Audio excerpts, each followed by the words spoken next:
All right, everyone. I'm so excited for this conversation. I have my friend Sean here with me. Sean, can you introduce yourselves? Yourself. I'm gonna start that over. There's multiple. I have multiple selves. Yes. Hello. I'm Sean, Wait, and also pause. Sean. Pause. We have to shoot for the edit. Okay. So This is audio though, so yeah, I know I gotta cut it, but I need I think we pause should. time. So 1 second, I'm gonna start over. I Thank think you you. should do the whole thing in one take. Keep this part too. Do the entire thing, no cuts, no anything, one take. Like fuck it, we'll do it live. So the folks Wait, can I know. cuss on this? Oh Yes, shit. you can. You can. Oh shit. Yes.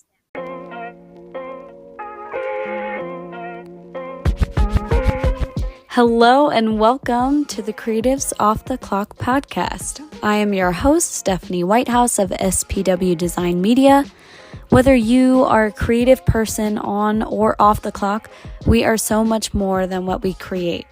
On this podcast, I lift up stories, experiences, and passions of folks in our creative community and really dive into what caring and cultivating space for our creative self looks like. Thank you so much for listening.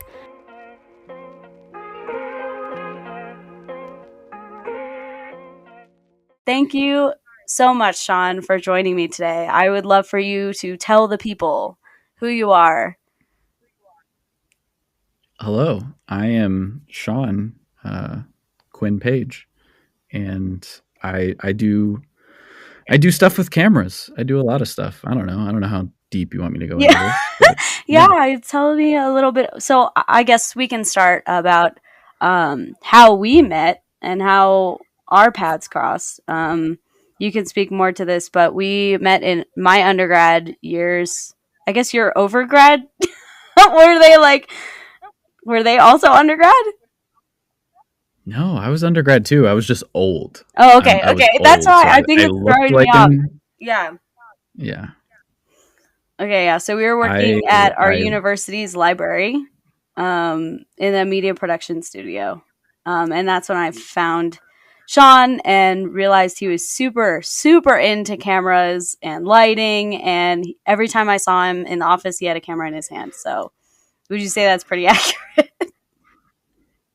I'd say that that's 100% accurate. And yeah, I mean, no, we met in school. We were both doing school stuff. We were in the same major. Yep. Yeah. Right? Mm-hmm. I was not video and cinema though. Were you? I was digital video and cinema, and you were marketing? I am turning into a marketing bitch, but I was definitely interactive design. That one. Yeah. So that was how we met. And now we're here approximately 3 years. Oh my God, 3 years later. That's disgusting. 2019, 2020. Yeah, that's 3 years later. Okay. That's a really long time. I haven't talked to you really like in person or in Zoom in 3 years. This is crazy. And here we are. Wow. Look at us. So okay, what are you doing now? Like, what is you have probably one of the most fun jobs that I'm living vicariously through on the internet. If you want to tell folks about that. Yeah. So long and complicated story, but the TLDR is I do camera stuff. Now, I started a freelance business, last year officially. Most of it is drone. I have a FAA drone license, so I do a lot of drone camera operating and photography, real estate type stuff. And then since I'm full-time freelance, I fill it in with other jobs for different marketing agencies, video production agencies, and basically whoever hits me up on Google Maps. I do stuff for them. So I do a lot of stuff, but it almost always revolves around cameras, drones, and setting up lights for large film sets. That's about it. So a filmmaker, I guess that's like when people ask me what I do, I just say filmmaker to not make it too weird. For sure, but Yeah. also like multi-talented people have a hard time fitting into one word. I would definitely call you multi-talented. So, Yeah, but if someone off the street asked me what I did, I'm like, mm. well, I'm a multi-talented. No, I wouldn't. I'll just filmmaker is like pretty. It's generic enough, I Mm. guess. That's true. Um, That's true. but yeah, I do 17 different jobs all at once, basically. Wow. Uh, so yeah, it's Somewhat fun. I like relatable it. to that. What are you doing nowadays? What's your official like title slash whatever? Yeah, I'm still trying to figure this out for myself, I think. So yeah, I like you started my business, I guess a little maybe over a year ago. Yeah. Woot. Mm-hmm. But I have been, doing whether it's web design for clients or social media marketing. There was a stint where I was helping someone with their own business and their socials, sometimes some of their clients. Yeah, literally a bit of everything, minus the filmmaking. Like I can do basic, like, interviews and stuff like that, but nowhere near like the amount of Mm-hmm. like hardcore filmmaking. And I've never flown a drone in my Mm-hmm. life, so that would be something fun to explore. But yeah, I would say like digital marketing, like digital storytelling, anything that is design related or digital presence. I really like helping folks who are their own startup as well. So, like empowering folks in their branding, especially their website, all that good stuff. So, that's what I do. But that also takes time and it takes resources. And when I moved recently from Texas back to Colorado, I didn't have much resources. So, I was like, all right, get a job. That's mainly what put me in Colorado back in the first place. I always wanted to come back, but that is the impetus for coming. And now I'm a digital communications coordinator for a nonprofit in Denver, which is fun. So I get to do a lot of different things. But this is still one of my favorite things to do, and podcasting is something that we tried in the office with much laughter and just insanity. So it's another interesting avenue to try out. It's a fun medium. I've never been. I'll be honest. I'm a podcast virgin.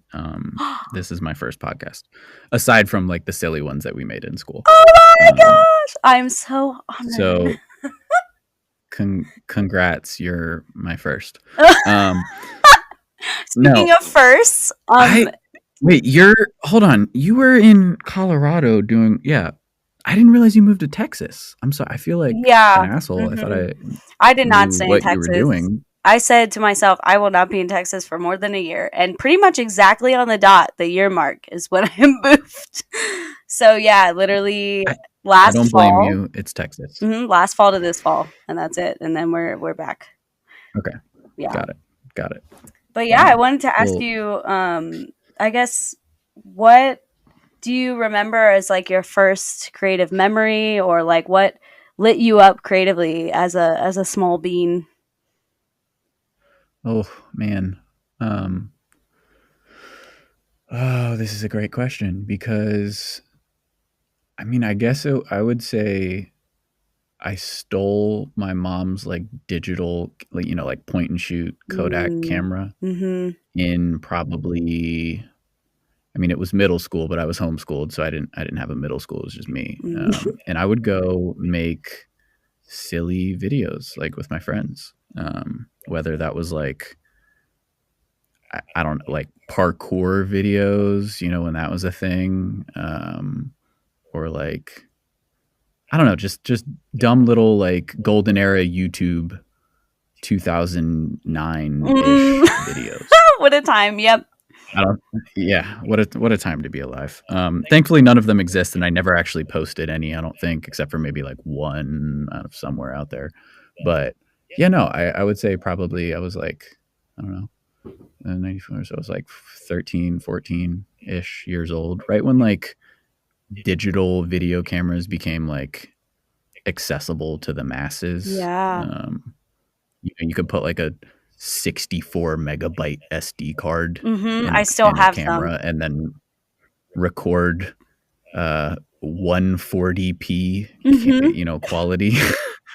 I did stuff like that. I think that's like one of my first, at least in terms of video, like filmmaking. That's definitely one of my first memories. I mean, I was always trying to like take pictures with cameras and do silly stuff like that, but probably just silly parkour videos with friends. I don't know, like, yeah, that's my origin story. It would be, I'll find the video. I'm going to send you the video. I'm sure I have it somewhere. Oh my God. Of me like doing flips off of like rocks and shit with my friends. It's super cringy, very bad. Yeah. But that would have been my origin story.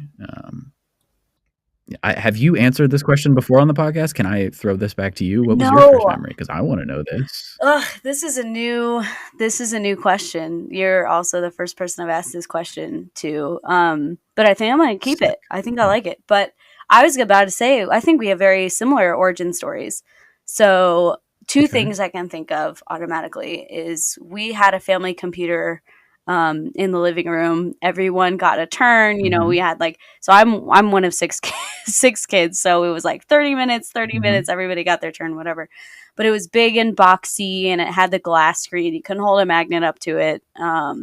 We had like the Jump Start to Learn CD-ROMs. Do you remember those? Like the programs that were like on the CD-ROMs?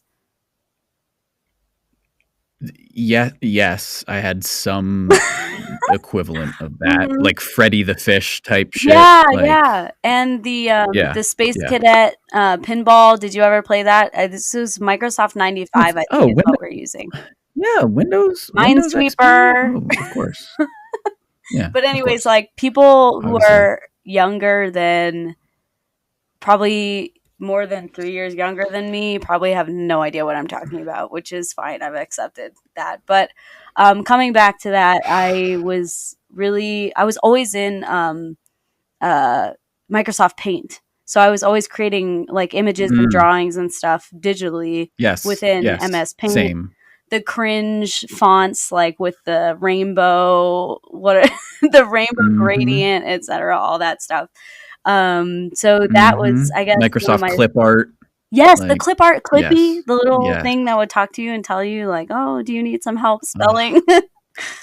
Just Comic Sans and all of its glory. Yes. Yeah, I feel you. Yeah. So that, just experimenting in there. And then very similar to you, the digital cameras, just like recording and making weird videos and stuff like that. We didn't have a digital camera, I don't think, in my house until I was in late elementary school, but I was always at one of my friend's house and she had one. And so the LCD is like an inch by an inch, right? And it's like very small. And, just creating videos like that. I don't think we did any quality. Yeah, the quality was so bad. Like, it's kind of crazy to think how far we've come in terms of like my phone camera takes better pictures and has more memory than one of those little things ever could. No parkour videos, just like also cringe videos. But yeah, I would also watch Charlie the Unicorn and Harry Potter Puppet Pals when we were hanging out. So it's definitely an era, definitely a time. Harry Potter, Harry Potter. Okay, sorry, I'm not gonna get into that. Ron. God, Dumbledore. All right, stop. No, that's amazing. Like, I feel like that's how most people got into it. It was like it was somebody found a camera and then they were like, oh, we can make videos, and then boom, you're a filmmaker. Like, no. Like, yeah, no, that's awesome. That's wonderful. Yeah, and I mean, I still have like the cringe video projects that we'd have to do for school. I also wasn't really allowed to have like email or anything like that until later. But like when we create a video project and then we'd have to put it on YouTube, as like someone would always forget to put it as unlisted, and it would just be like out there circulating through the interwebs. So there's that. Yeah. I've got one or two out there for sure. I will find them and send them to you because everything on the internet is forever. So it's a blessing and a curse. Yeah. Agree. Yeah. So I guess with that creative journey background, your origin story, what does being a creative person mean to you? Oof, that's a deep one that I'm probably not going to be able to answer like uh, that great.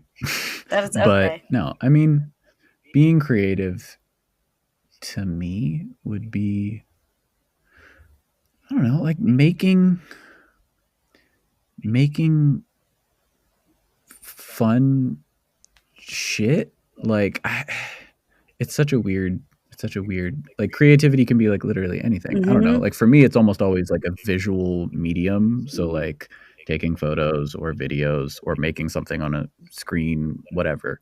But like I don't know, it's an outlet to express myself in one way or another, um without like I don't know, without having any weird uh structure or whatever. Like Mm. it's not for work. I don't have to do it for school.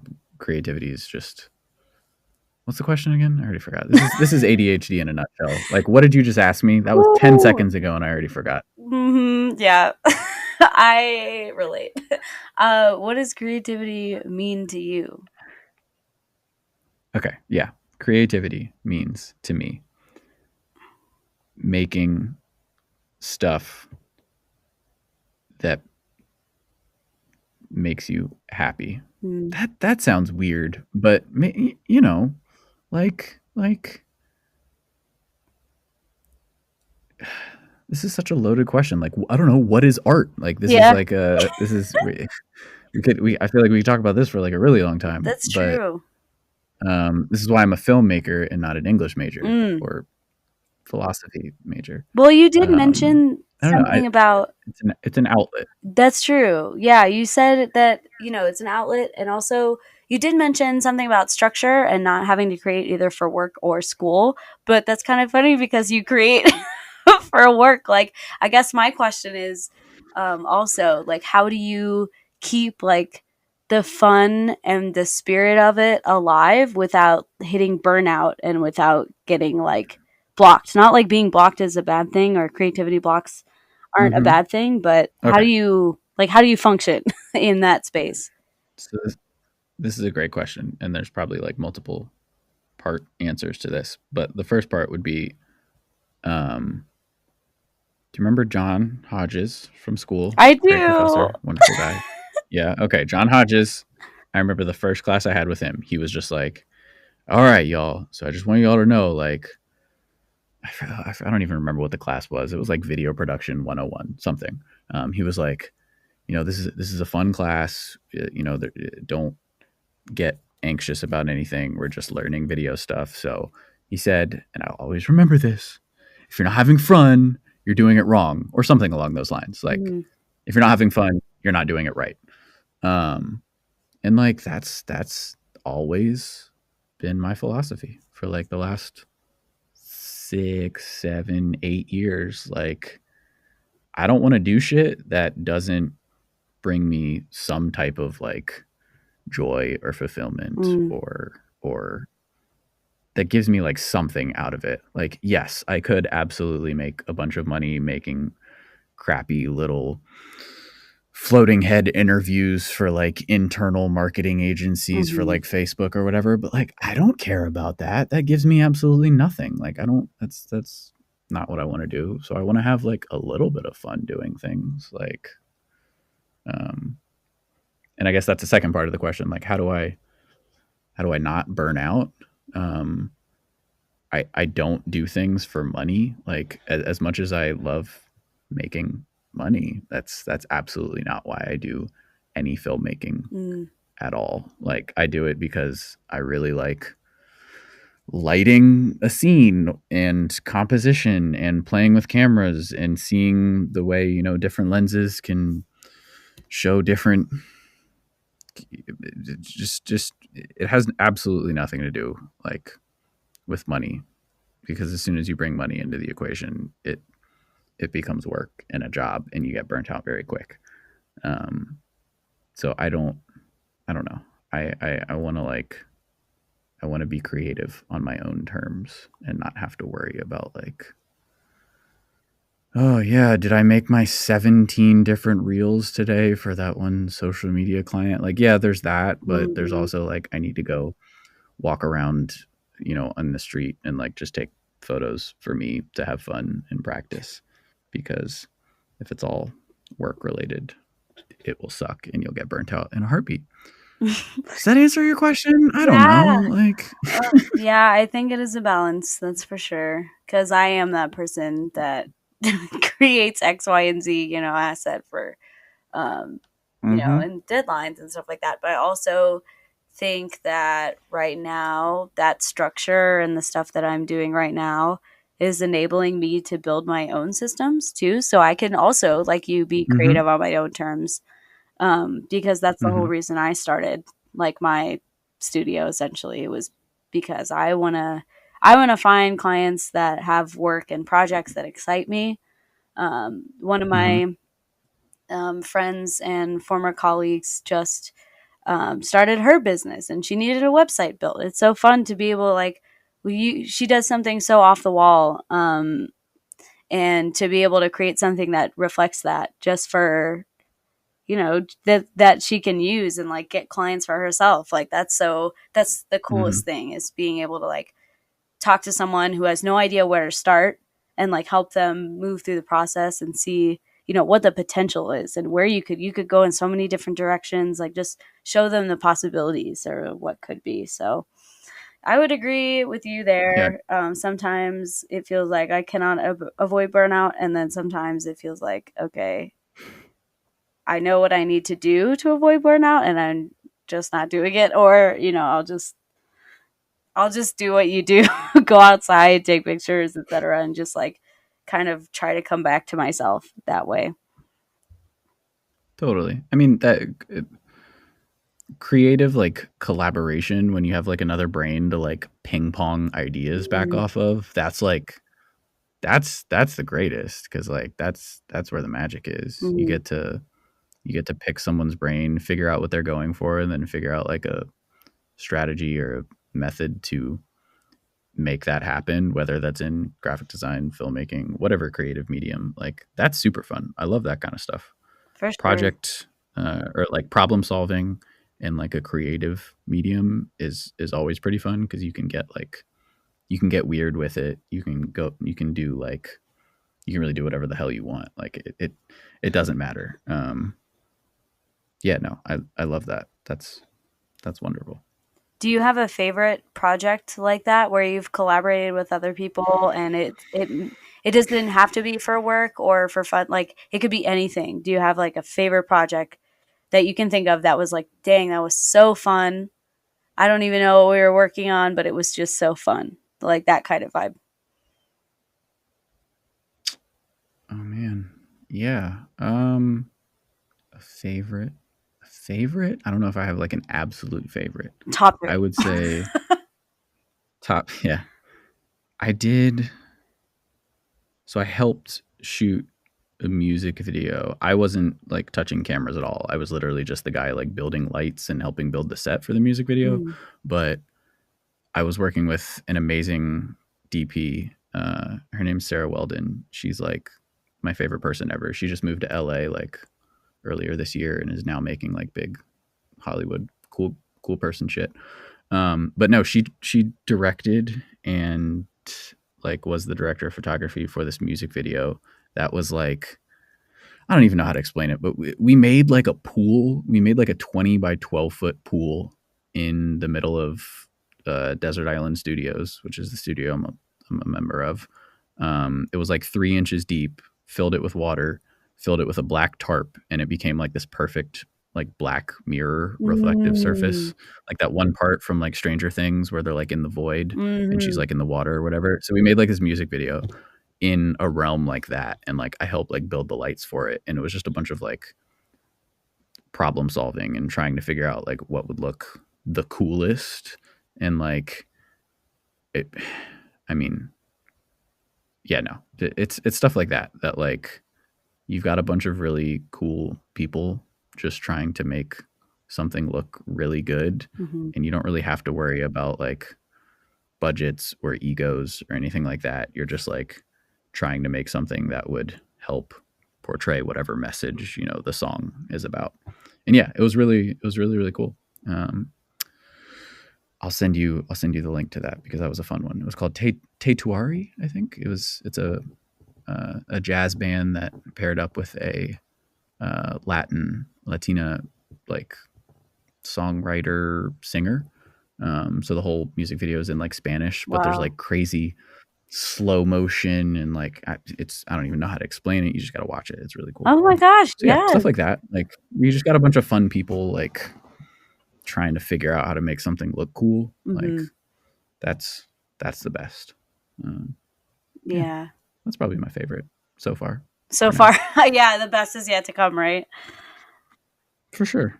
All right. I'm so excited about this link. I will link it in the show notes so other people can have a visual reference of what you're talking about because I know for me, I'm a very visual person, obviously. Hmm. So I need to like Hmm. actually see this in front of me to understand what's going on. It's a lot. Like if I tried to describe it to you uh, through a podcast, you'd be like, "What the fuck are you talking about?" But once you see the music video, you're like, "Oh shit, how'd they do that?" So yeah, I'll send you a link. Cool, cool. Well, can you describe, I guess, a little bit of your creative process, whether that's like your day to day or if Oof. you're just like making something just to make something? Yeah, that's a big question.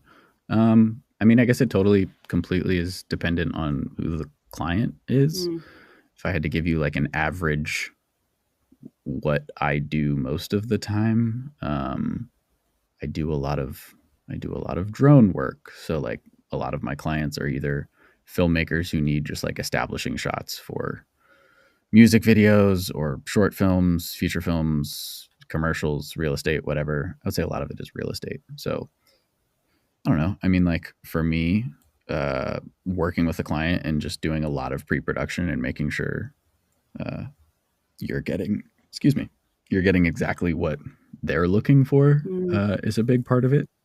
So a lot of Zoom meetings and a lot of like coordinating, going back and forth. Like, hey, uh, this is the end result you're looking for, right? And a lot of the time, it's like, yeah, this is what we want, but they're really bad at like describing it. So I'm like, hey, mm. can you either send me examples like via YouTube or like I'll send them stuff from my work and they're like, yeah, we like that or no, we don't like that.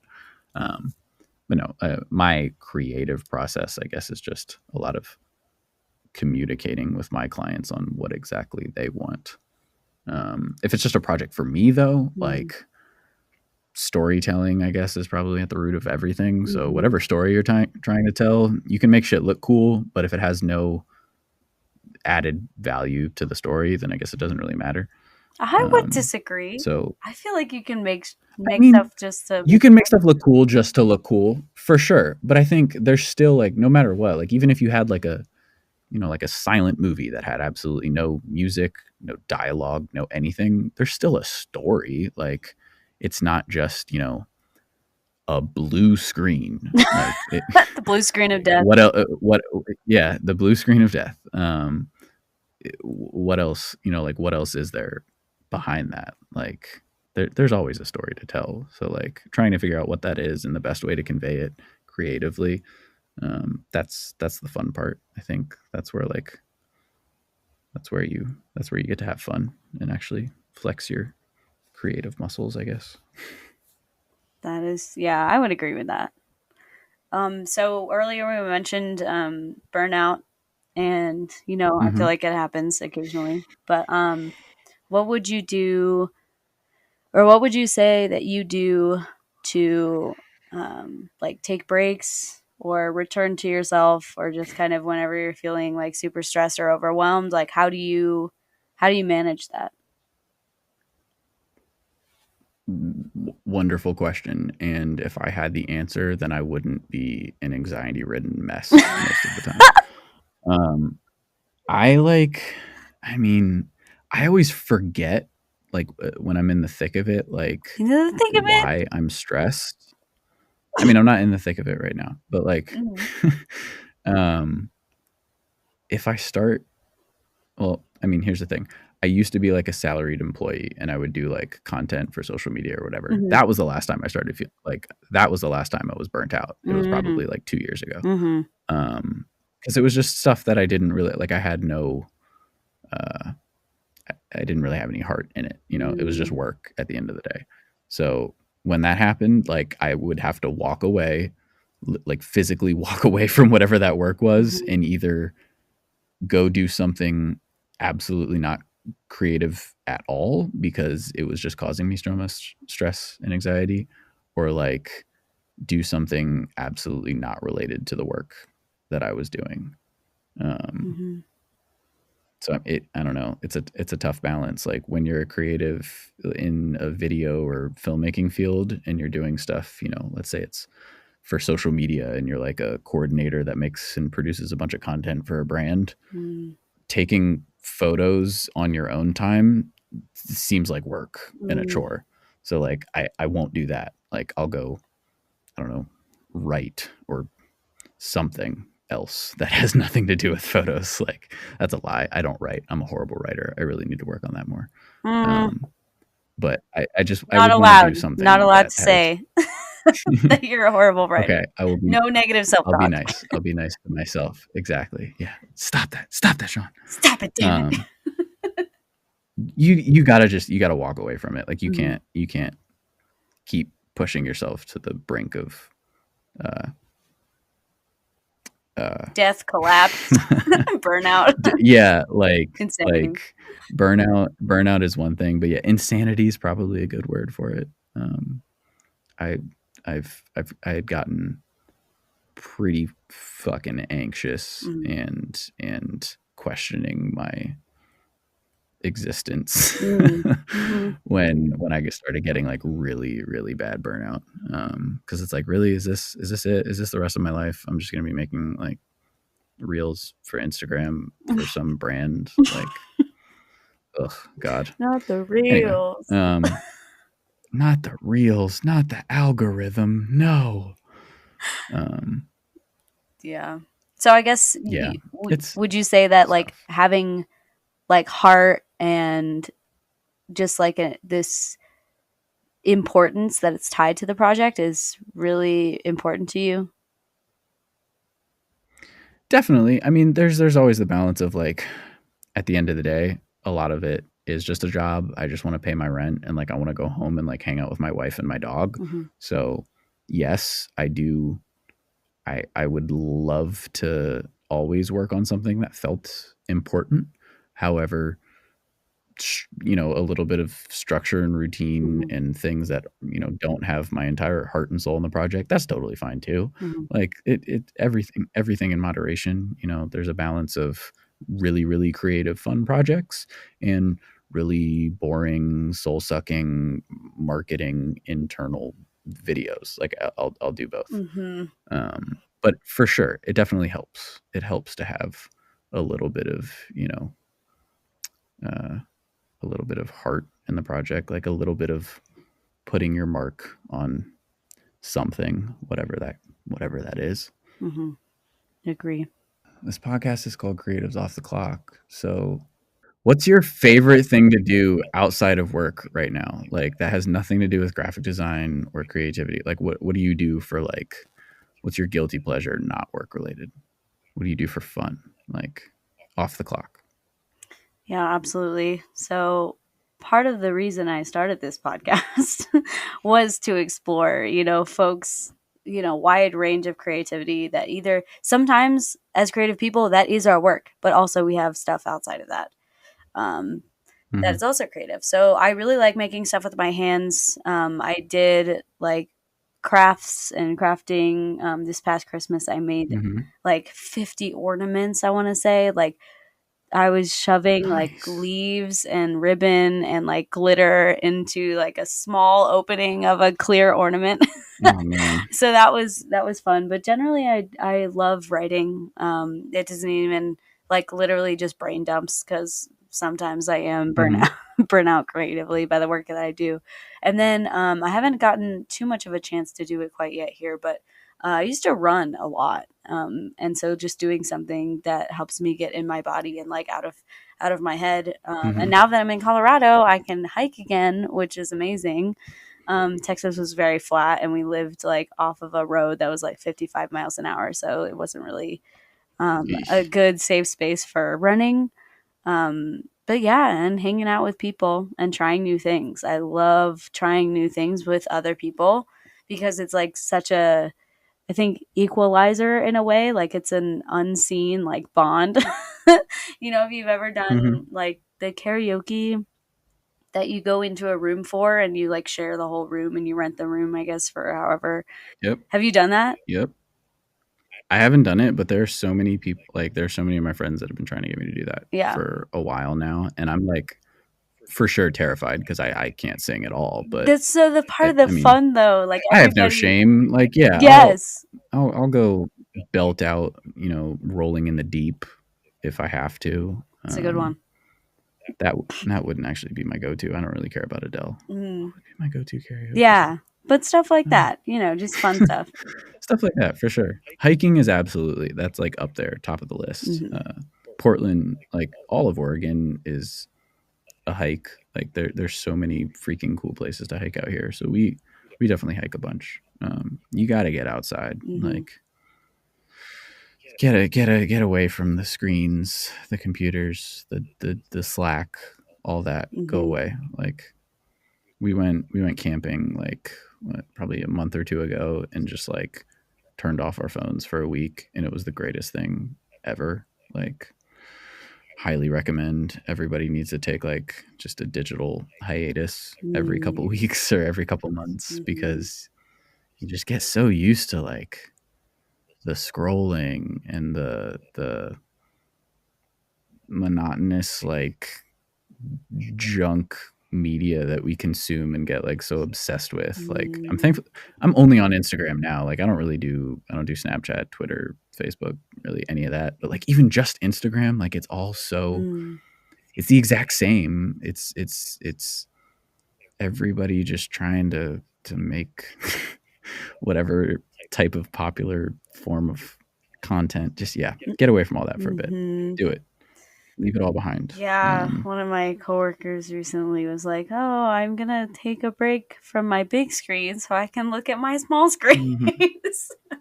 Oh God. Like, just take lunch and look at my small screen. But you're so right. I do think like a digital detox and hiatus is really good, and it's It's needed. hard when your work is so much when you're Yeah. so connected in. Like you have clients, you have to be in touch with them and stuff like that. Yeah. But I think it's Most of my important. clients are like, like 75% of the people that hit me up for work is just through Instagram. Like they're sliding in my DMs, just asking if I could work on a project for a couple of days in like a week or two. So it's really hard to like just log out and not do anything because I'm Mm-hmm. like, oh, I'm missing out on work. But no, you have to uh, get away for a bit. And side note, I just found the greatest word for not necessarily Gen Z, but like young people that like grew up with cell phones and iPads. I don't know if you've heard this, but I'm using it all the time now. Screenagers. Like, How did I not? is that not the greatest thing What an ever? opportunity. Good. I'm calling everyone screenagers, like below the age of like 18. I'm like, Wow. you don't even know what 9/11 was. Oh, Like, oh my shut up, gosh. you silly screenager. Yeah, sorry. Boomer is fun, but screenager is like you have no Oh idea, my you children. gosh. Well, how I old were sound so you when you old. got a phone, actually? That's a great question. I was oof. I was 13. When I was 13? Yeah, 13. and I had a Samsung flip phone that only had T9 texting. Mm-hmm. I had maybe like 60 minutes a month and like 200 text messages for like a year or two. I want to say it was like 10th grade, high school. High school, yeah. And then by my senior year, I got like a BlackBerry, and I thought it was like the coolest person ever. Like iPhones just came out. Like I'm like, oh God, yeah. I'm glad. I'm so freaking glad we didn't have. Yeah. We kind of sort of had smartphones in high school, but like, dude, middle schoolers on like Snapchat these days is like the Mhm. bane of my existence. Like, It's hard. It's hard to it's navigate. terrifying. I would not. It's terrifying. Oh, it is so terrifying. And have you seen what is it? Have you seen Euphoria? That I series? don't watch Euphoria. No. Okay. It's a little too heavy for Mhm. me. I feel like. Mhm. Um, I watch 99% of the media I consume like with my wife, Mhm. and shout out Sabrina, I love you. You're not going to listen to this, but like she We love works and you. does stuff in like the public health field and like mental health, and like I don't want to watch a bunch of teenagers just doing drugs all the time. Like I Mm, know there's more to it, but like, mhm. it doesn't seem super appealing to me. For I sure. understand why it's popular, sure, but no, I haven't watched any of that to answer Okay. your Yeah. question.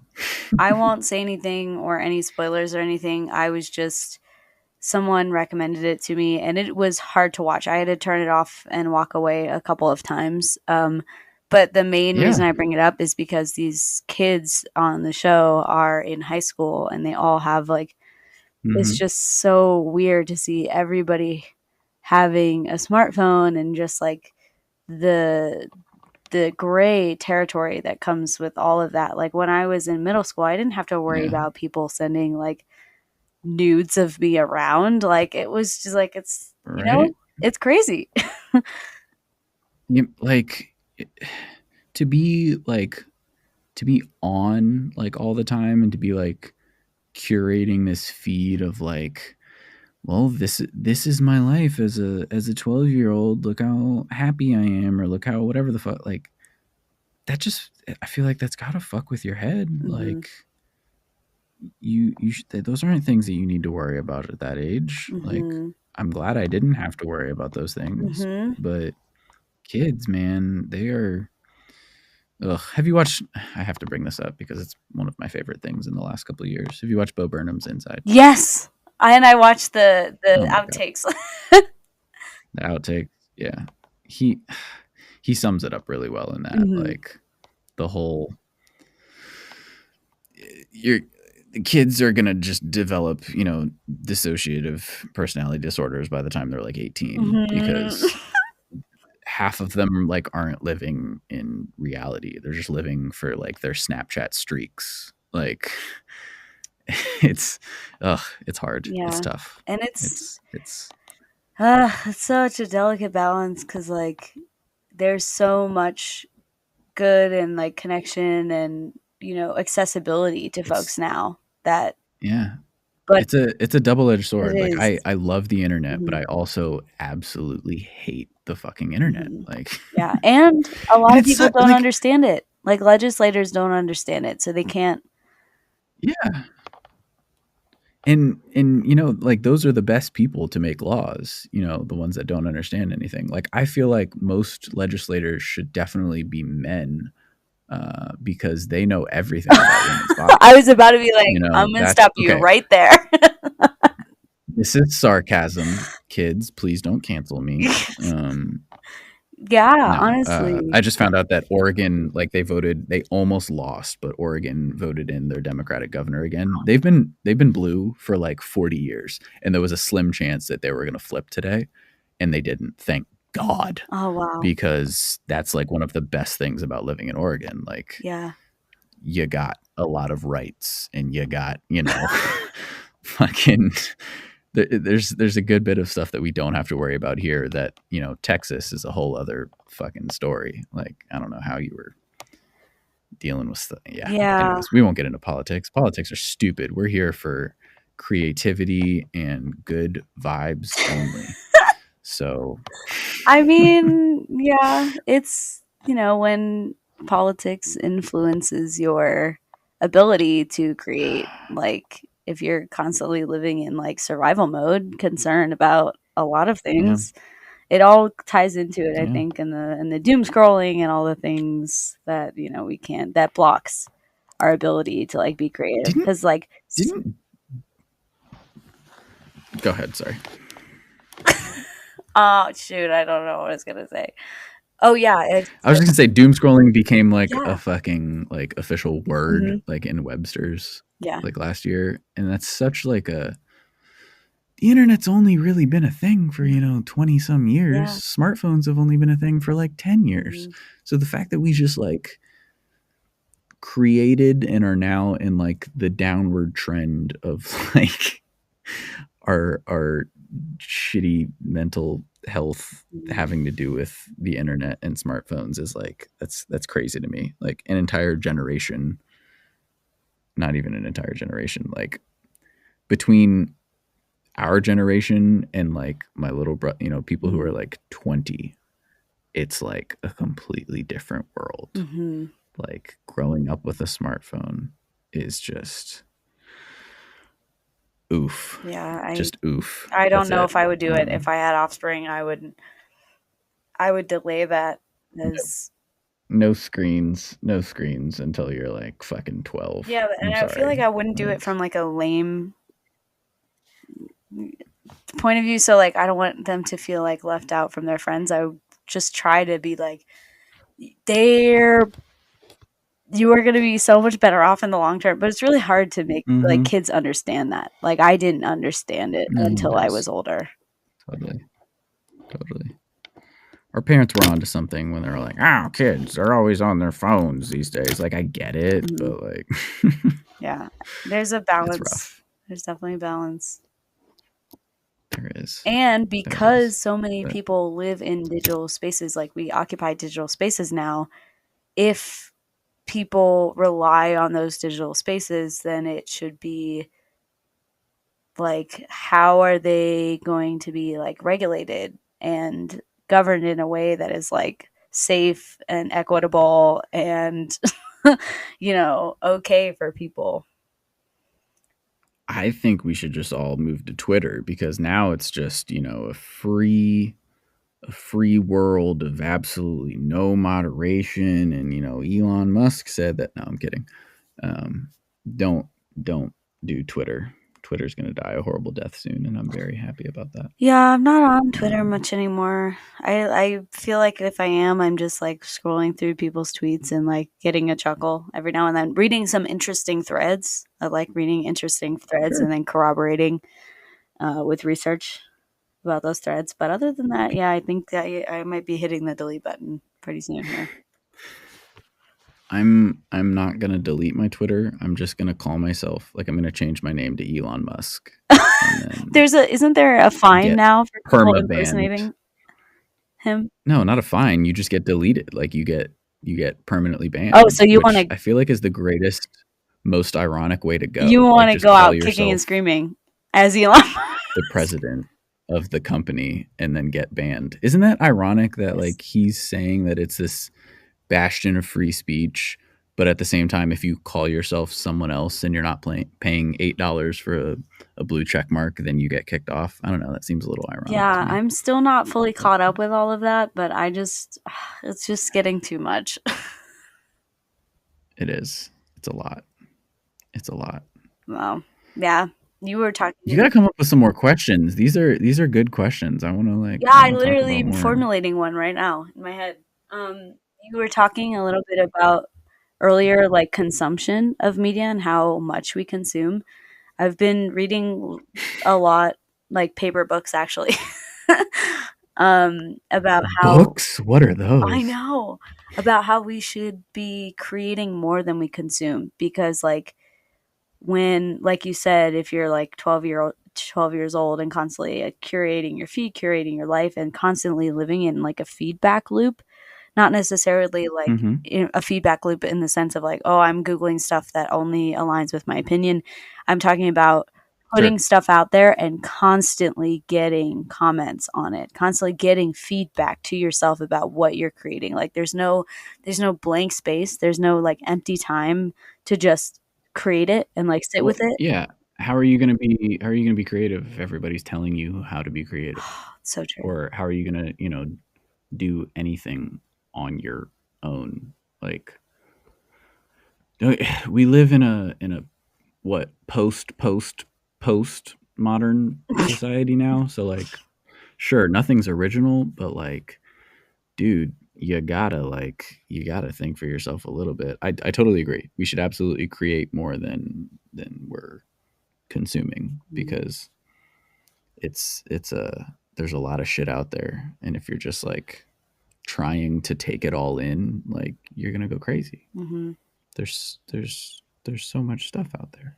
Yeah, I know that for me personally, it comes from also a place of like people pleasing. And so like having to Mm-hmm. like unlearn like a lot of that, just like you don't have to, like, it's not my job to make you happy or to make you like me or to like my art, whatever I produce. Like it's not, that's not my job. You gotta do it for you. Mhm. It's not a yeah, it's not a people pleasing thing. Um, if you're in that mindset, then yeah, it can get pretty dangerous, of just like always trying to appease others. Like, no, you're not. You can't make everybody happy. You Yes. can't do that to yourself. You come first, Stephanie. Yeah. Treat yourself. Yeah, what is it? It's like you could be like the best pie in the world and there's always going to be someone who doesn't like pie. So, Totally, yeah, totally. I was going to ask you what advice would you give to people who are, just exploring their creative side or trying to get into something, but they don't know where to start? What would you say to them? I mean, figure out whatever brings you the most joy first. Like, whatever that thing is that, like, you're like, oh shit, that's cool, or oh shit, I wish I could do that. Like, YouTube University, like, Mm-hmm. look up some YouTube videos on it. Google how to do whatever the hell you want to do. Like, I don't know anything about painting, but if I did want to paint, I'd probably go, look up some shit about painting and then stick with it for a bit. Like, that's the hard part. I used to be really bad at like just trying a bunch of things out, and then like 10 seconds later I realize I'm not good at it, and I think then I'll never be good at it, so I just drop it and never do it.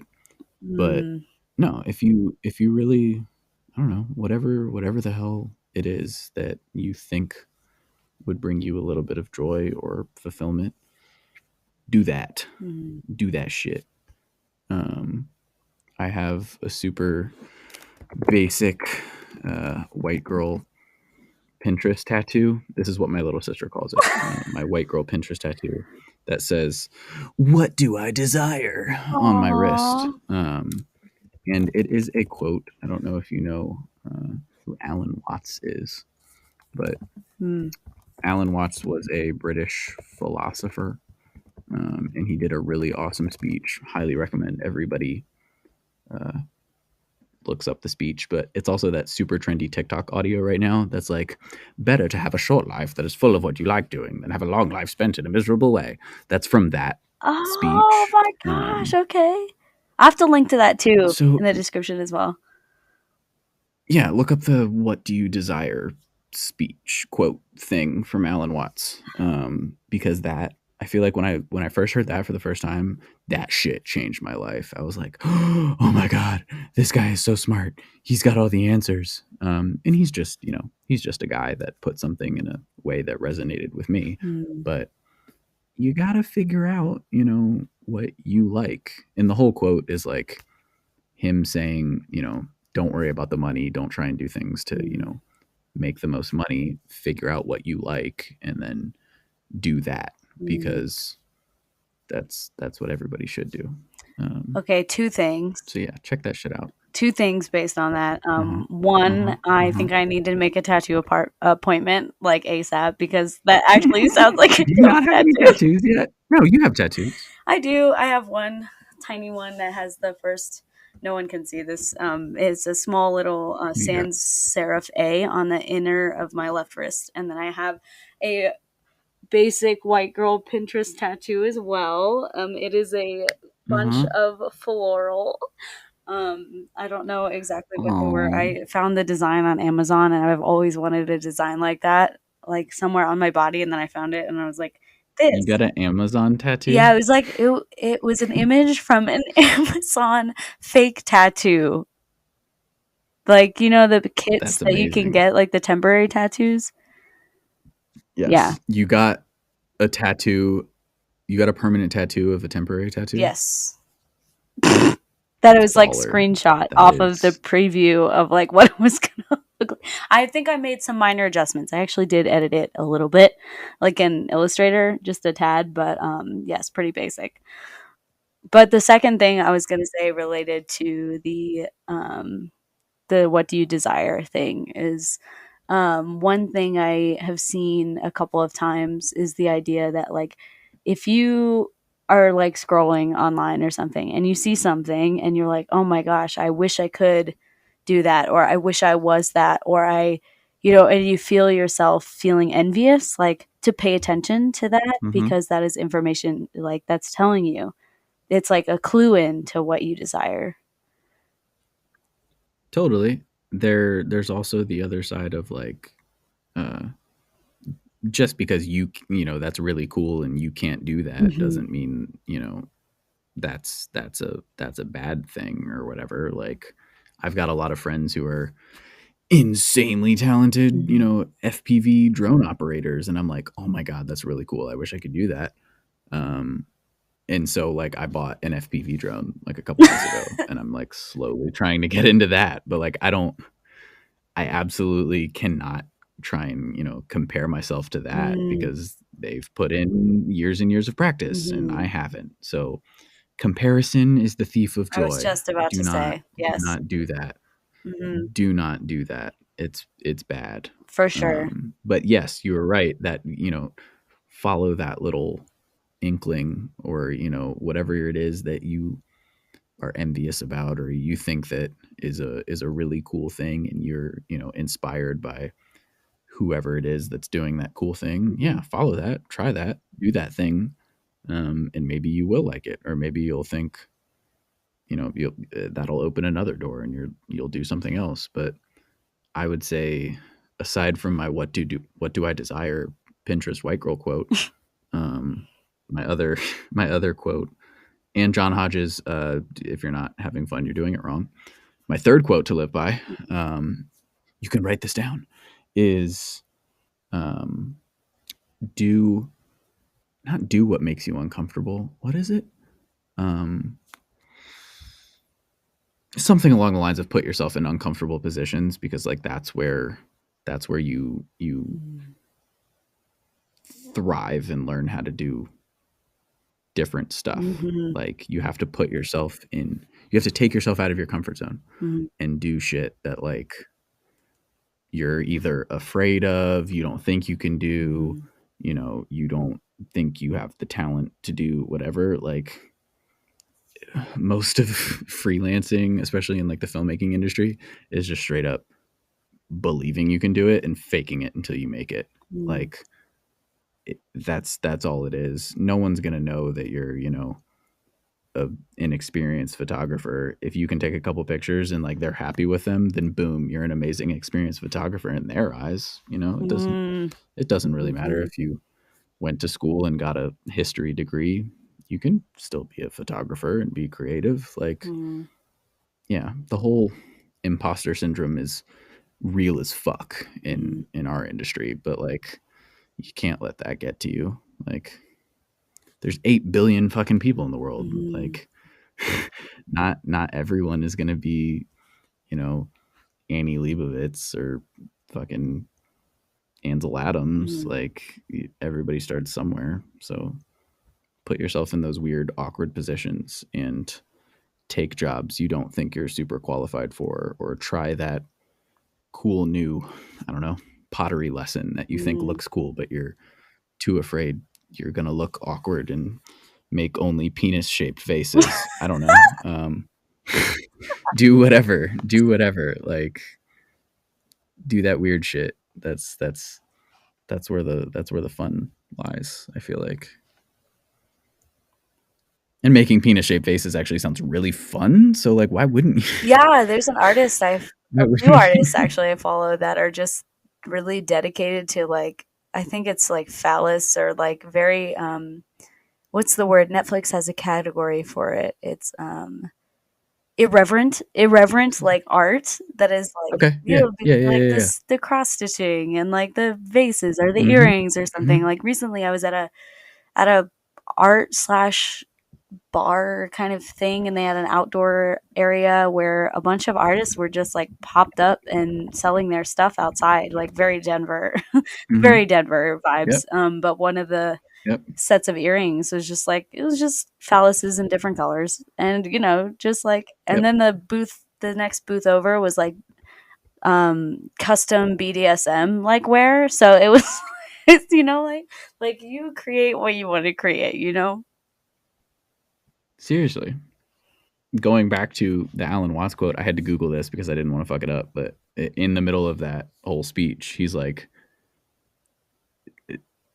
everybody is interested in something. Mm-hmm. So like anybody can learn, you can learn anything and be interested in anything, and then you'll find others who are also interested in that shit. So like, yeah, I might not be good at, making penis shaped faces, but if I were to just start taking a penis shaped vase class, maybe I would find some cool people that were also into that, and boom, you made some new friends. You got a new little community of penis shaped vase makers,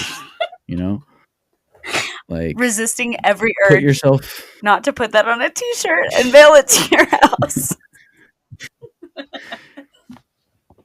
penis shaped vase makers class 101. Mm-hmm.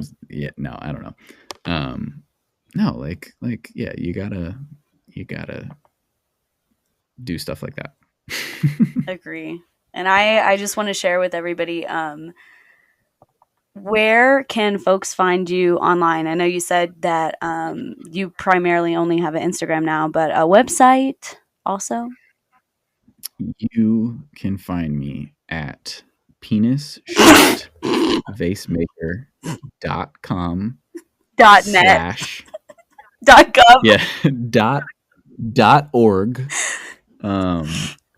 No, you can find me at all of my things are the exact same. It's just Views by Sean. So How do you spell Sean though? You you gotta know spell it for the this. folks because some people spell it the white way and some This people is spell true. it like other obscure ways.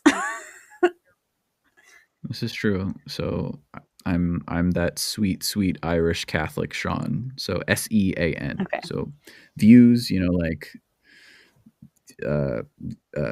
things that look cool, views, and then by like BY, and then my name. So like Sean. Yeah. So Instagram at Views by Sean, LinkedIn Views by Sean, Facebook Views by Sean, Google Maps. If you want to go to Views by Sean and like leave me a review, like those help me a lot. Oh my gosh, yes. Yeah, no. Follow me, hit me up, slide in my DMs if any of this resonated with you for some weird reason and you want to talk about penis shaped vases. Hit me up. I'm down. I knew it was coming. I'll talk to you coming. about whatever. Now I'm never not gonna forget that. Yeah, at Views by Sean. That is me. You can find me anywhere. Please like, subscribe, follow, smash that like button. Do Turn it. on the notifications. Turn on, sub me, click that little bell, and I'll give you that sweet content. Daddy made you some content. Yeah, open wide. Okay. Well, I just want to thank you for your time and your candor and for sharing a lot of your creative endeavors on and off the clock with us. Thank you. I look forward to. We should do this again in like a year and like do a update on how much imposter syndrome I still feel. And yeah, rate it out of 10. Out of 10, how you feel? Yeah. 10 being the worst right now, syndrome. like how much do I feel right now? Yeah. So if 10 were absolute imposter, I have no idea what I'm doing, and 1 were I'm the greatest at my job, I would say I'm a solid. Ooh, right now I'm like right in the middle. I'm like a 5. Okay. Like it's the thing that I battle with every day. It's a cycle of I'm really good at this. I'm making money. I could do this for forever, and then like I'm not that great at this. People aren't hiring me. Oh my god, I'm so bad. I should never freelance again. And then I'll do like one small project and make like $10, and then I'll be like, oh, I am good at this. And it's a vicious cycle. Yes, it is literally a sine wave. This resonates so deeply with me. Absolutely. Yes. Absolutely. Just stick with it. Freelancing, you will never feel comfortable as a freelancer. You just won't. You'll always want to either make more money, you're always going to want to work less or do whatever, but no, that's just it comes with the title, the territory of freelancing. It's scary and it's weird, but it's also really fun, and you're your own boss. So, I'm going to go take off like all of December now because I made a bunch of money for the last couple months and I can do that. That's so cool. You can't do that, as a salaried whatever digital content penis shaped face maker. You just can't. Wow. Well, I hope you enjoy that time off, and I hope it's like super restorative and non-impossible. I'm coming back to Virginia. Oh, what? I'm going back to Virginia, so I'm really looking forward to it. Fun. Yeah, I'm gonna go visit all my fam. Okay, great. But yeah, I hope this podcast like just takes off and you get sponsored by like what's that one fucking podcast sponsor that does everything they do, the ZipRecruiter. I hope ZipRecruiter picks you up. ZipRecruiter, if you're listening to this, I'm just going to go ahead and plug you right now. I've used ZipRecruiter a couple times and they've gotten me jobs. So ZipRecruiter, give Stephanie money and she will I mean, she will be an official sponsor. It's like a certain number of listeners I have to reach in order to like do self-read ads. So ZipRecruiter, if you want an ad read by me in whatever like accent you want, like let me know. Let's do it. Let's do it. All right. In your favorite accent, or your favorite accent that you like to do, tell me what was this, and this is just my last question. What was the last really good thing that you watched and enjoyed on the televisions? TV show, movie, whatever. But what have you watched recently? Tell me. Oh shit. Okay, so I feel like the easiest and most accessible accent for me is this one. But I have to I don't know. Is that English? Literally.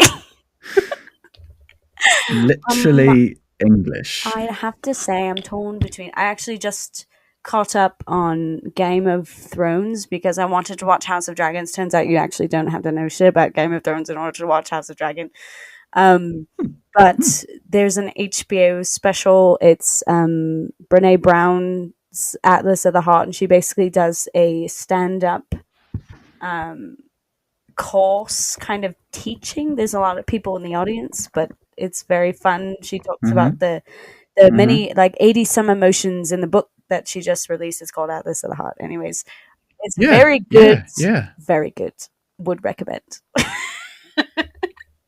I'm going to go buy that on audiobook because I can't read. ADHD does not allow me. So I'm going to go buy that on audiobook like right now, and I'm going to go listen to that.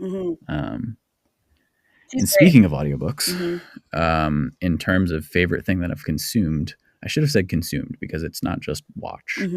And I should probably do an accent too. What's an accent that I like? So an accent that I really like doing is like it's like a mix of New Zealand and Australian. And like I'm not that good at it. But I would say that Jeanette McCurdy, she played Sam on iCarly. She wrote a book called I'm glad my mom died.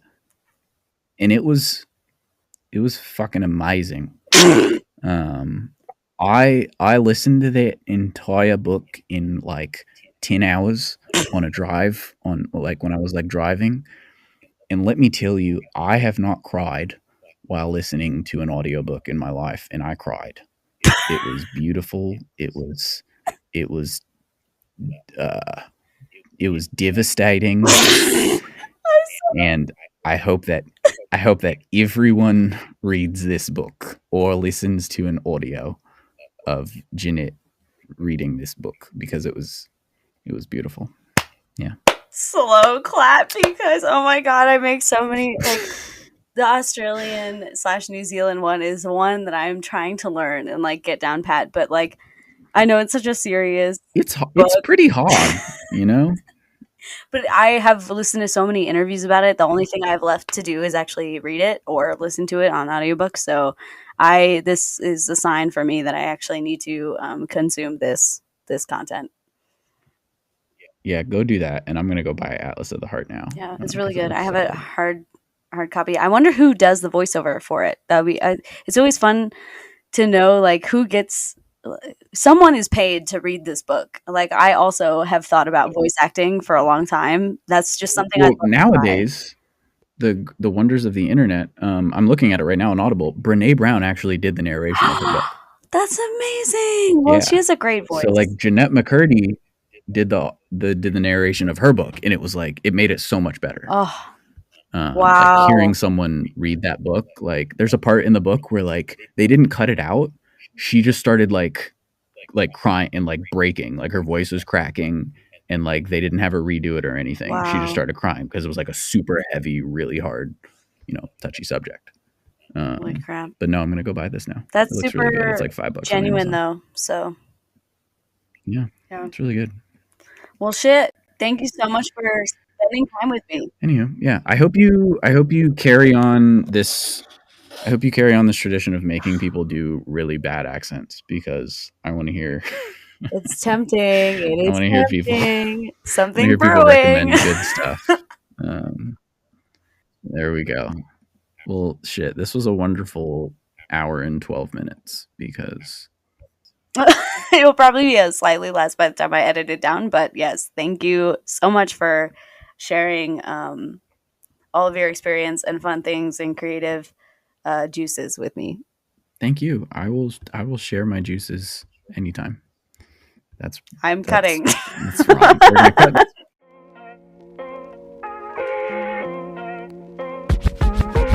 Thank you so much for listening to this episode of the Creatives Off the Clock podcast.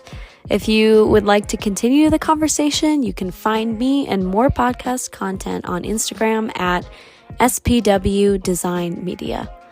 Henry Matisse says that creativity takes courage, so I wish you the space, time, and intention to be courageous, to be curious, and to make some creative choices.